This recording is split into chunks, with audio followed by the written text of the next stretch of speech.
2014년 주요 판례 개별적 근로관계에서 임금 및 퇴직금 부분에 대한 판례들을 보도록 하겠습니다. 좀 많아요. 특히나 2013년 12월에 대법원에서 통상임금에 대한 판결이 있고 나서 2014년에는 그 여파로 통상임금에 대한 소송이 엄청나게 많이 진행이 됐습니다. 그래서 그런 것들에 대한 그 법원 판결이 되게 많습니다. 다 보진 않을 거예요. 몇 가지 중요한 사항들만 좀 보도록 하고요. 먼저 11번. 자, 현실적으로 연장근로가 필요한 경우라면, 그러니까 연장근로 할 수밖에 없는 상황이라면 연장근로 신청 및 회사의 승인이 없었다고 하더라도 실제 연장근로 시간에 상당한 임금을 지급해야 된다 라고 서울행정법원에서 판결을 했고요. 오타입니다. 2013년 2월 19일이 아니라 2014년 2월 19일이에요. 12번째. 자, 하기휴가비, 무사고수당, 장기근속수당, 교통비는 통상임금에 포함되고 만근수당, 정기상여금은 통상임금에 포함되지 않는다고 이제 부산고등법원에서 이제 판결이 있었는데, 요게 헷갈리지 마셔야 될 게 이 수당의 명칭, 그래서 휴가비는 휴가비란 이름이 들어가면 다 통상임금이고, 교통비라고 돼 있는 건 다 통상임금이고, 이건 아니고요. 실제로 그 기업마다 이걸 어떤 기준으로 어떤 방식으로 지급하고 있느냐에 따라서 통상임금이 될 수도 있고 안 될 수도 있어요. 그래서 이 소송의 당사자였던 회사에서는 그 통상임금 그 대법원 판결에서 얘기하고 있는 그 정기적 정률, 일률적, 고정적 이런 요건들을 갖추고 있는 수당들은 통상임금에 포함이 되고, 그렇지 않은 통상임금은 포함되지 않는다라는 거죠. 그러니까 요건을 갖춘 게 저거고 안 갖춘 게 이거다. 이렇게 이제 이해를 하셔야 돼요. 13번. 퇴직연금제도의 급여를 받을 권리에 대한 압류 명령은 실체법상 무효다. 그리고 퇴직연금 채권은 그 전액에 대해서 압류가 금지된다. 대법원 판결입니다. 14번. 고정성을 결여한 하기휴가비. 봐봐요. 여기서는 하기휴가비 통상임금에 포함된다고 됐죠. 근데 여기는 하기휴가비 통상임금에 해당되지 않는다고 했죠. 지급하는 방식이 다른 거예요. 설, 추석상여금은 통상임금에 해당하지 않는다. 그래서 여기서 요 제목을 외우려고 하고 요걸 그대로 이게 맞다 이렇게 이해하실 게 아니라, 여기는 요건이 안 맞게 하기휴가비를 운영을 하고 있었구나 이렇게 이해하시는 게 맞아요. 그 다음에 15번. 자, 지급 당시 재직 중인 직원을 대상으로 지급 당시에 재직했던 사람만 근로의 대가로서 정기적 계속적으로 지급되고 노동관행에 의해서 지급 의무가 인정되는 특별상여금들, 하기의 체력단련비, 설, 추석 특별상여금은 임금에 해당한다 라고 대구지방법원에서 판결을 했습니다.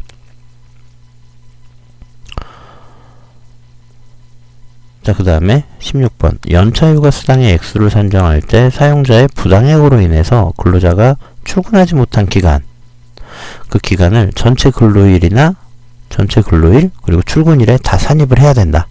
이거 대법원 판결이고요. 17번. 일정 요건을 구비한 근로자에게 일률적으로 지급해온 가족수당은 임금에 해당이 되고, 상여금이 매월 모든 근로자에게 일률적으로 지급됐고, 중도 입퇴사자에 대해서도 해당 월의 근무 일수에 따라서 일할 계산해서 지급했으면 통상임금에 해당한다. 서울중앙지법 판결입니다.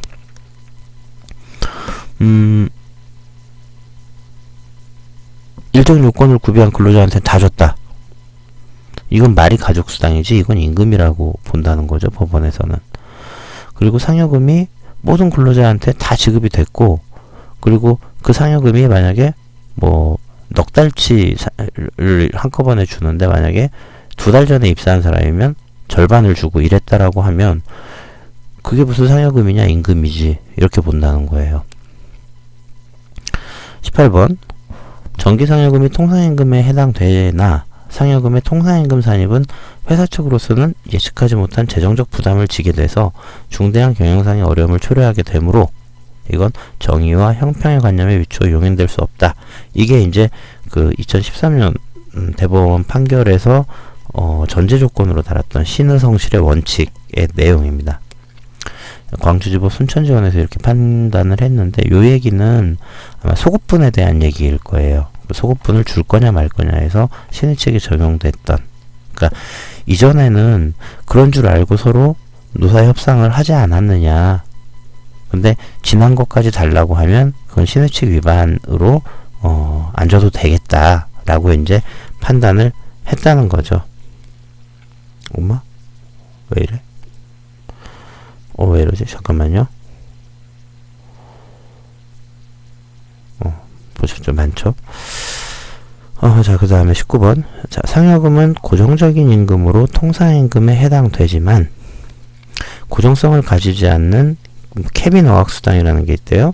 이건 고정성이 없으니까 통상임금으로 볼 수 없다. 그리고 상여금을 통상임금에 포함시킨 추가 법정수당 청구는, 신의 측에 위배된다고 볼 수 없다. 아마 이거는, 금액이 얼마 안 됐거나, 그럴 것 같아요. 보통, 그, 대법원 판결이 있고 나서, 그러니까 2013년 대법원 판결이 있고 나서, 신의 측을 주장하려고 하는 회사들은, 그 소급분 추가되는 비용 때문에 회사가 얼마나 손해인지, 이런 것들을 이제 항변을 해가지고, 신의 측을 받아내는, 이제 이런 경우들이 있었거든요. 근데, 금액이 얼마 안 됐거나, 아니면 회사의, 이익이나 이런 걸 판단해 봤을 때, 충분히 커버가 가능한, 이제 그런 금액 숫자가 아니었나. 그 다음에 20번. 자, 노사가 정기상여금을 통상임금에서 제외하기로 합의했다면, 나중에, 대법원 판결을 보고 나중에 그 미지급분을 청구하는 거, 지난 걸 내놔라, 소급분 내놔라, 라고 요구하는 건 신의성실 원칙에 위반된다, 라고 대법원이 다시 한번 확인을 한 거죠.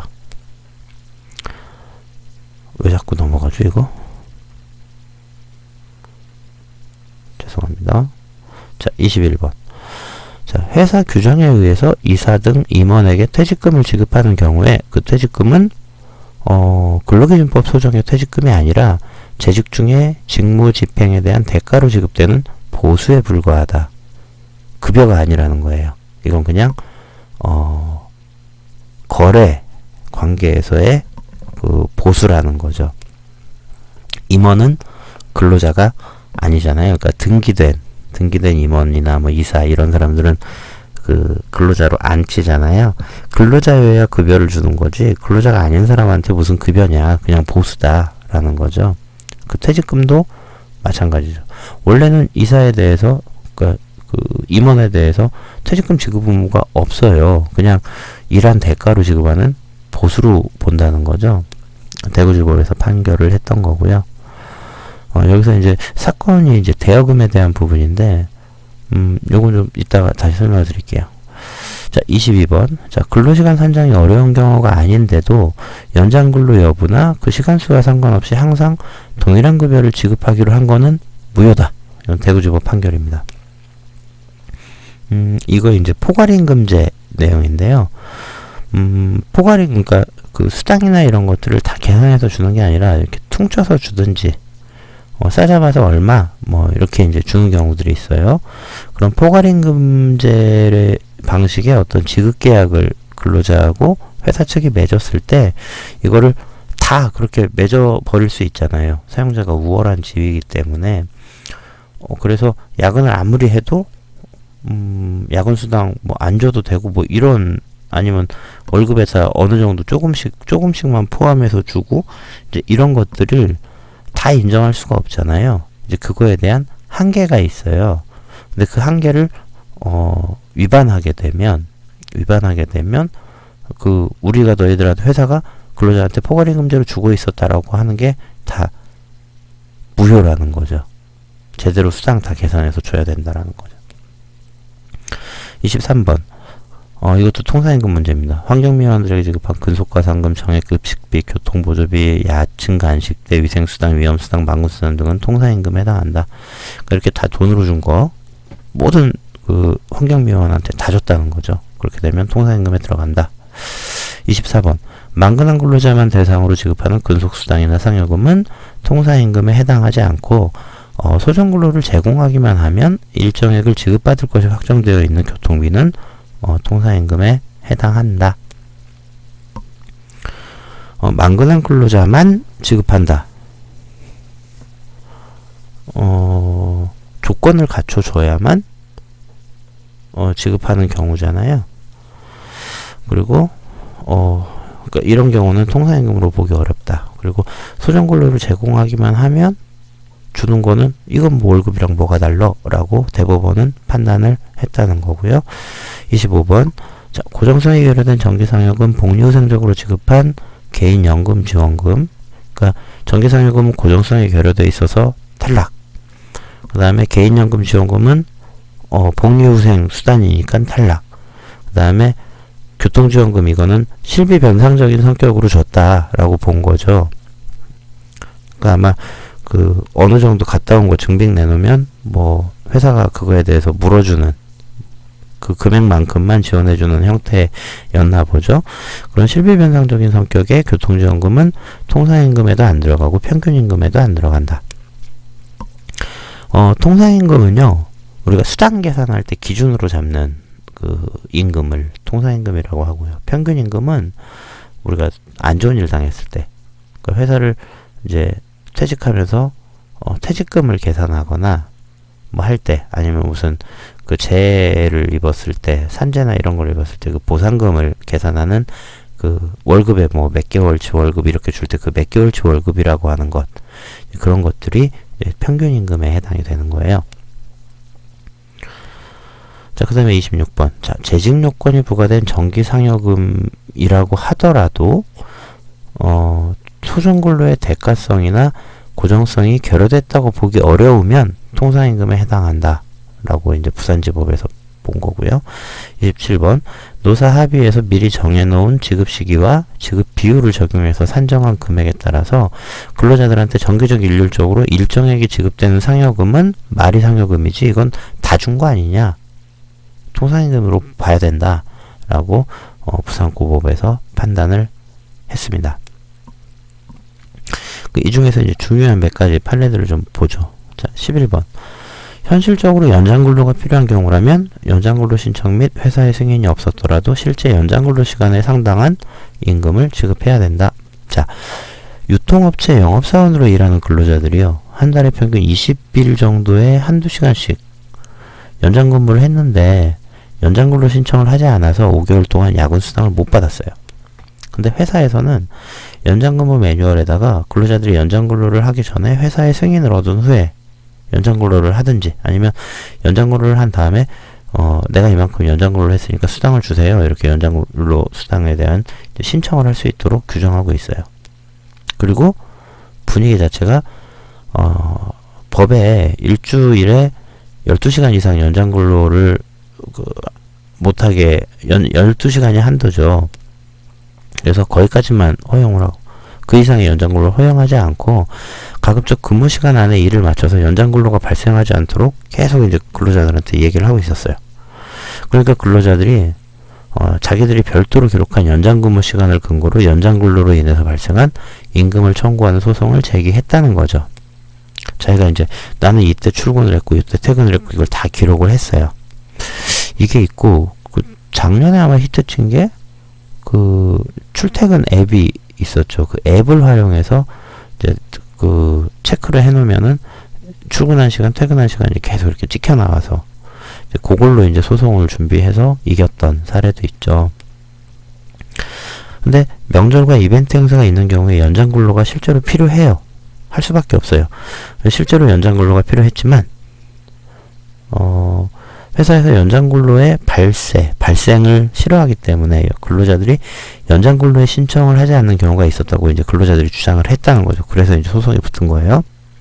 자, 판결은 자, 현실적으로 연장근로가 필요함에도 불구하고 사용자 측이 싫어하기 때문에 사실상 연장근로 신청을 포기하는 분위기에 있는 직장이라면 연장근로에 대한 사용자의 승인을 얻지 않았다거나 연장근로 신청을 하지 않았다고 하더라도 실제 연장근로한 시간에 대해서는 그에 상당한 임금을 지급해야 된다 다만 근로자들의 이른 출근 시간이나 늦은 퇴근 시간에 대해서는 연장 근로를 한 것으로 인정할 수 없다예요.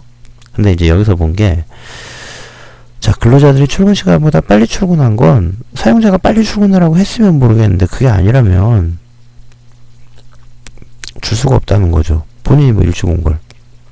그런데 사용자가 시켜서 빨리 온 거다라고 하는 그 사실에 대한 입증이 없다. 그래서 그 시간만큼은 연장 근로를 위한 걸로 인정할 수 없겠다. 그리고 퇴근 시간에 대해서는 30분 이내로 이렇게 늦게 그러니까 5시 반이 퇴근 시간인데 6시 이내에 퇴근했다든지 6시가 퇴근 시간인데 6시 반 전에 퇴근했다든지 그러면은 뭐 30분 정도 이렇게 늦어진 거면 퇴근 준비를 위한 시간일 수 있다는 사정을 고려해서 연장 근로를 한 것으로 인정하지 않고 이제 그 지급해야 되는 금액을 계산을 했더라라는 거죠.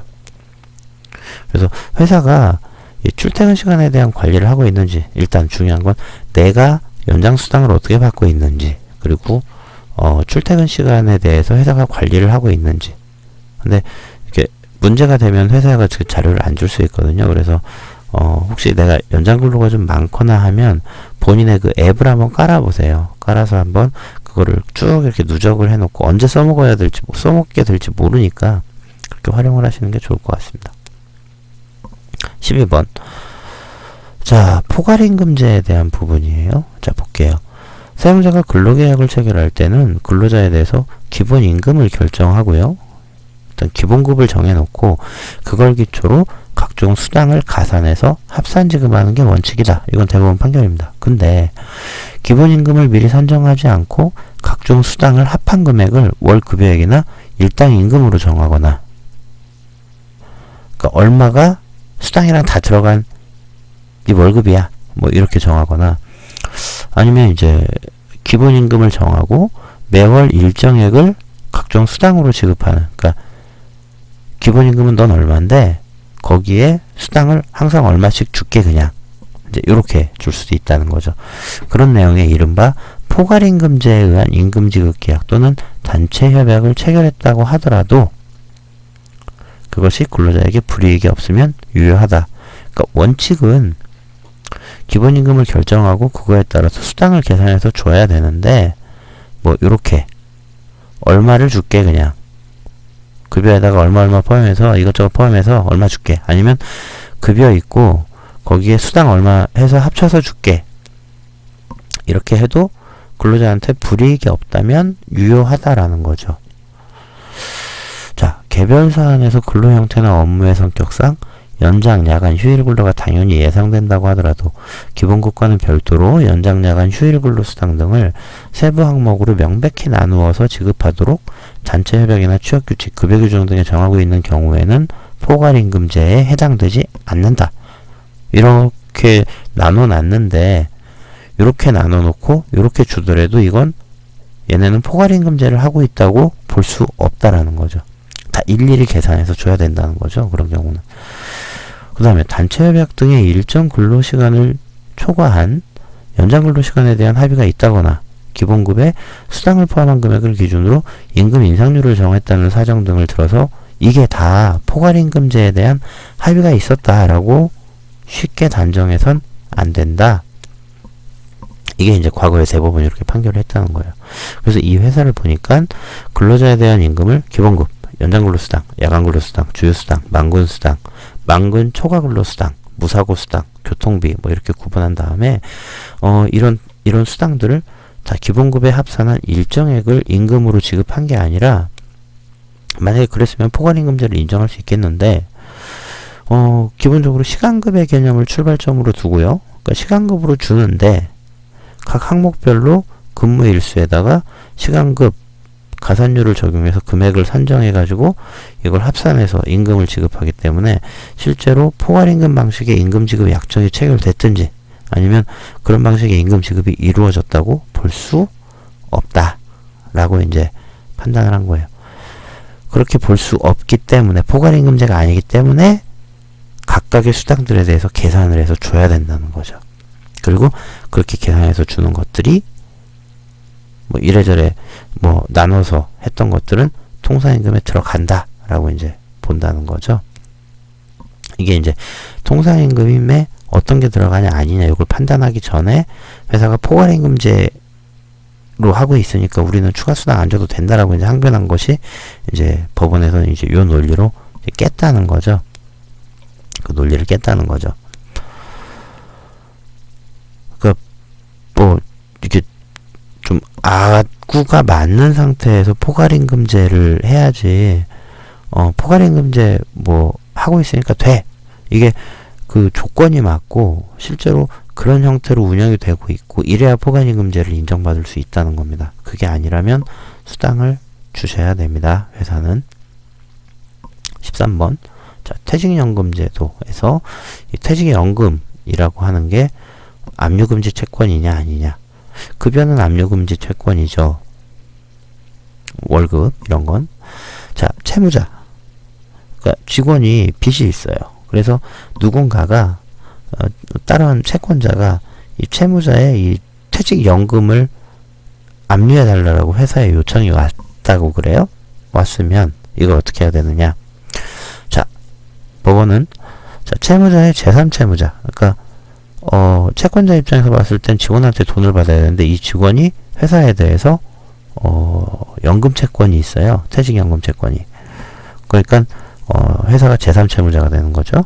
자, 이 회사에 대한 금전 채권이 법률의 규정에 의해서 양도가 금지된 경우에는 법률 규정으로 양도가 금지된 경우는 특별한 사정이 없는 한 이를 압류해도 현금화할 수 없기 때문에 피압류 적격이 없다. 그러니까 양도가 금지됐기 때문에 압류를 해도 가져가지 못한다는 거예요. 자, 채권의 양도를 금지하는 법률의 규정이 강행법규에 해당하는 이상 그런 채권에 대한 압류 명령은 강행법규에 위반돼서 무효다. 채권 양도를 금지했는데 어떻게 압류를 해요? 가져가지도 못하는데. 그래서 실체법상 효력을 발생하지 않기 때문에 제3채무자 즉 회사는 압류 채권의 추징금 청구에 대해서 실체법상의 무효를 들어서 항변할 수 있다. 근로자 퇴직급여보장법 제7조에서는요. 퇴직연금제도의 급여를 받을 권리에 대해서 양도를 금지하고 있으니까 이 양도 금지 규정은 강행법규라는 거죠. 조건에 따라서 하는 법규가 아니라 무조건 그렇게 해야 된다는 거예요. 따라서 퇴직연금제도의 급여를 받을 권리, 그러니까 퇴직연금 채권을 받을 권리에 대한 압류 명령은 실체법상 무효라는 거죠. 그리고 제3채무자 회사는 그 압류 채권의 추징금 청구에 대해서 실체법상 무효다. 이걸 근거로 지급을 거절할 수 있다는 거고요. 그 다음에 민사집행법은 제246조에서 밑에를 볼게요. 민사집행법은 246조에서 퇴직연금 그 밖에 이와 비슷한 성질을 가진 급여 채권은 그 2분의 1에 해당하는 금액만 압류하지 못하는 것으로 규정하고 있지만 근로자 퇴직급여보장법상의 양도 금지 규정이 특별법에 해당하기 때문에 퇴직연금 채권은 전액 압류가 금지된다 라는 거죠.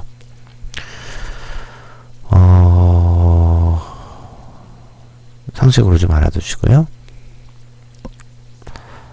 자, 14번. 고정수당 등을 결한 사규과의 설정 통상임금에 해당하지 않는다. 여기서는 자, 통상임금의 정의를 좀 자세히 아실 필요가 있습니다. 자, 근로기준법이 연장야간 휴일근로에 대한 가산임금, 해고 예고수당, 연차 휴가수당 등의 산정 기준, 그리고 평균임금의 최저한으로 규정하고 있는 통상임금은 근로자가 소정근로 시간에 통상적으로 제공하는 근로인 소정근로의 대가로 지급하기로 약정한 금품이다. 그리고 정기적, 일률적, 고정적으로 지급되는 임금을 말한다. 그래서 통상임금의 성격은 정기성, 일률성, 고정성이 세 가지가 있다는 거죠.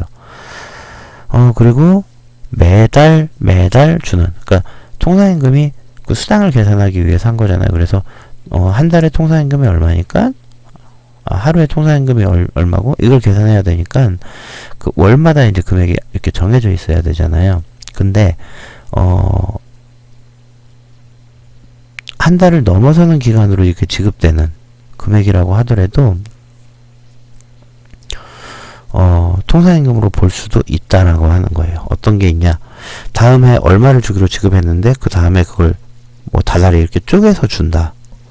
이거는 그 다음 달 임금 인상분인데 그걸 그냥 나눠서 주는 것밖에 아니지 않느냐라고 이제 법원이 판단을 한다는 거죠.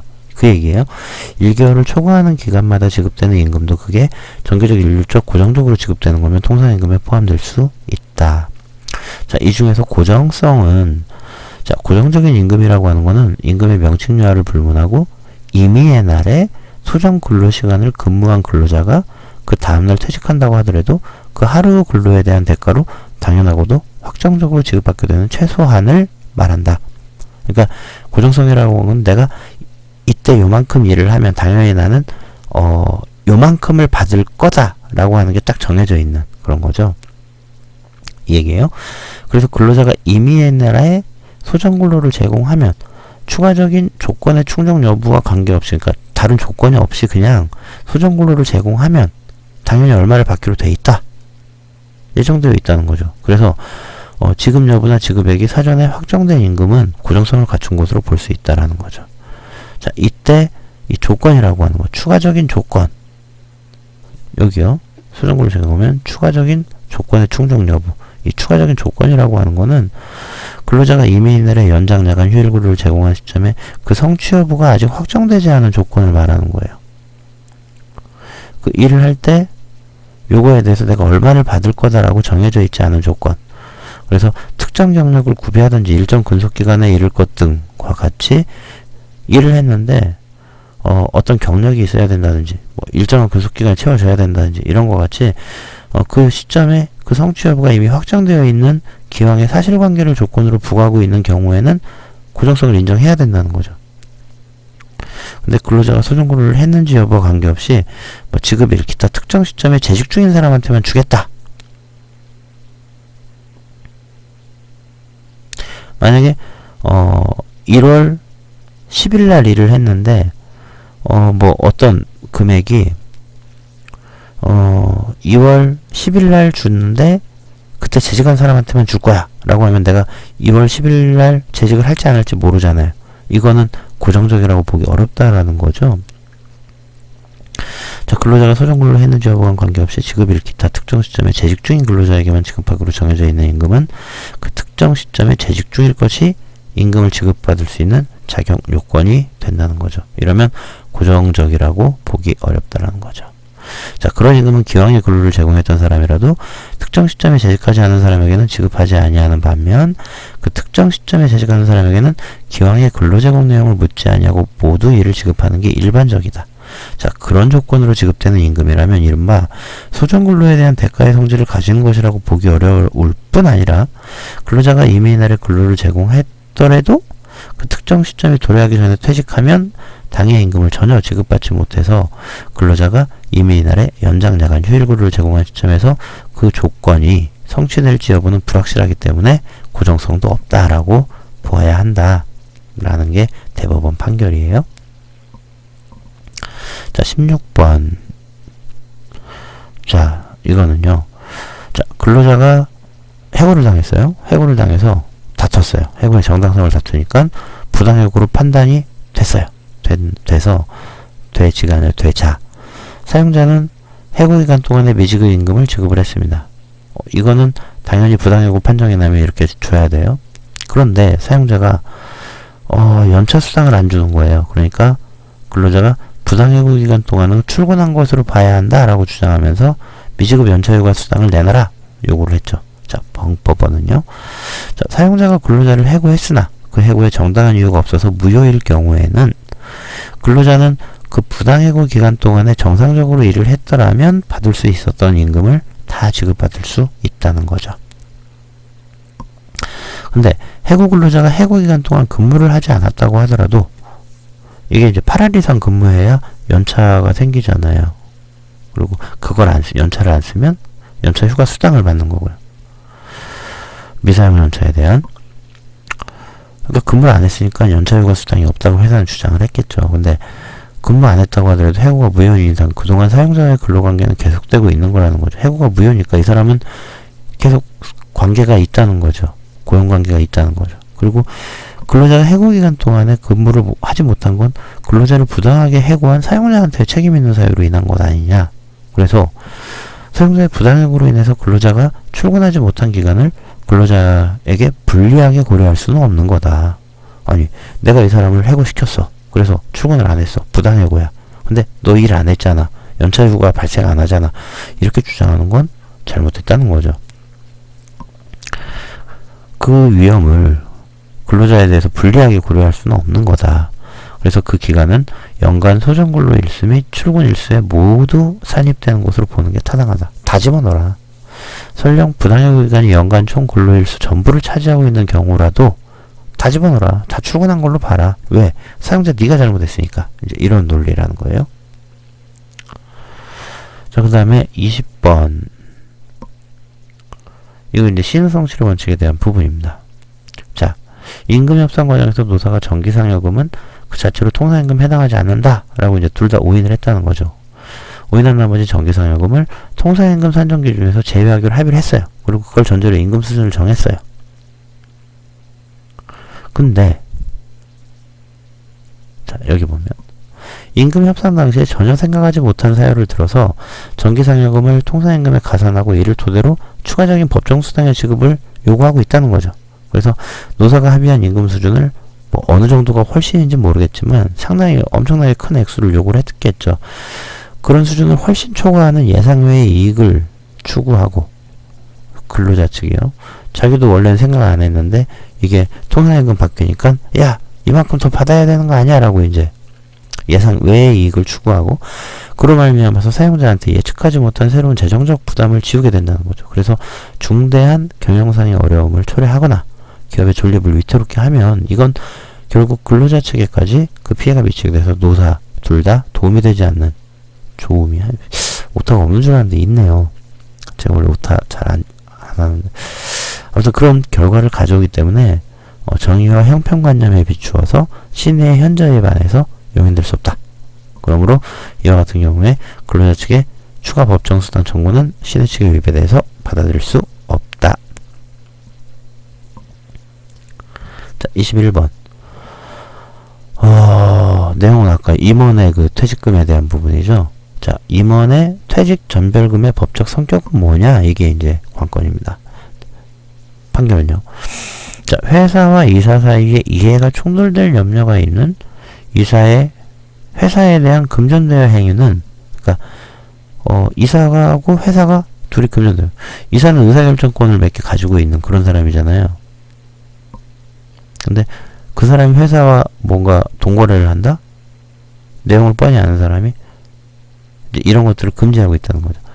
어떻게 금지하느냐? 상법 398조 소정의 이사의 자기거래 행위에 대해서는 자기거래 행위에 해당되기 때문에 이사회의 승인을 받아야 된다는 거예요. 그리고 이사, 감사 등 임원은 회사로부터 일정한 사무 처리의 위임을 받고 있는 것이기 때문에 사용자의 지휘감독 아래에서 일정한 근로를 제공하고 소정의 임금을 받는 고용관계에 있는 건 아니다. 이사는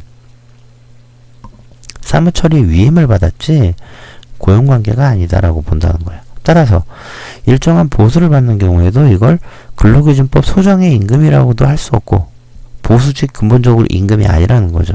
임원의 경우에. 회사의 규정에 의해서 이사 등 임원에게 퇴직금을 지급하는 경우에도 그 퇴직금이라고 하는 거는 근로기준법에서 얘기하는 퇴직금이 아니라 그냥 재직 중에 직무를 집행한 거에 대한 대가로 지급되는 보수다. 고생하셨습니다. 뭐 이러고 그냥 주는 거지. 뭐 퇴직금처럼 뭐 후불임금설 뭐 이런 게 아니라는 거예요.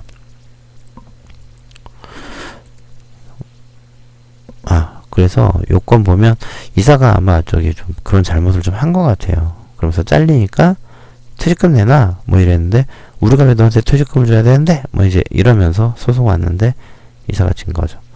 자, 22번. 자, 근로시간 산정이 어려운 경우가 아닌데도 연장 근로 여부에 그 시간 수와 상관없이 항상 동일한 급여를 지급하라고 한 것? 포괄임금제죠. 그런 건 부요다라는 거죠. 자, 사용자가 근로계약을 체결함에 있어서는 근로자에 대해서 기본임금을 결정하고 이걸 기초로 각종 수준을 가산해서 합산임금하는 원칙이다. 이거 뭐 대법원에 나왔다는 거죠. 근데 여기 보면 이런 원칙적인 임금 지급 방법은 근로시간 수의 산정을 전제로 한 거다.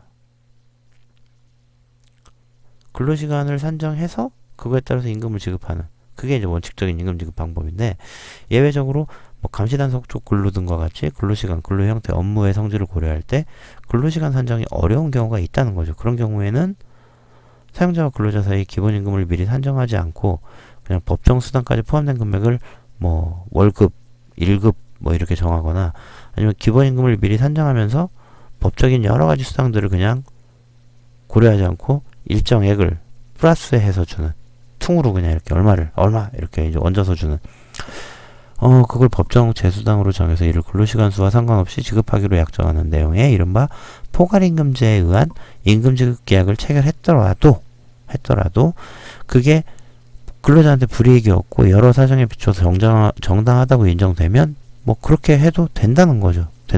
근데 그렇게 해라가 아니라 그렇게 해도 된다는 거죠. 왜? 조건이 맞으면 해도 된다. 근데 근로시간 산정이 어려운 경우가 아니에요. 이건 조건이 틀렸다는 거죠. 그런 경우라면 근로기준법상의 근로시간에 관한 규정을 그대로 적용할 수 없다고 볼 사정이 하나도 없는 거죠. 근로기준법상의 근로시간 적용해도 무방하다는 거죠. 가능하다는 거죠. 이런 때는 인정이 안 된다는 거죠. 그런 특별한 사정이 없는 한 근로기준법상의 근로시간에 따른 임금지급의 원칙이 적용되어야 할 것이기 때문에 그런 경우에도 근로시간 수에 상관없이 일정액을 법정수당으로 지급하는 내용 포괄임금제를 체결하는 것은 허용할 수 없다라는 겁니다. 자, 임금과 퇴직권 관련된 판례는 여기까지 보도록 하고요. 다음 시간에는 아마 징계 관련된 판례, 2014년에 징계 관련된 판례에 대해서 말씀을 드리도록 하겠습니다.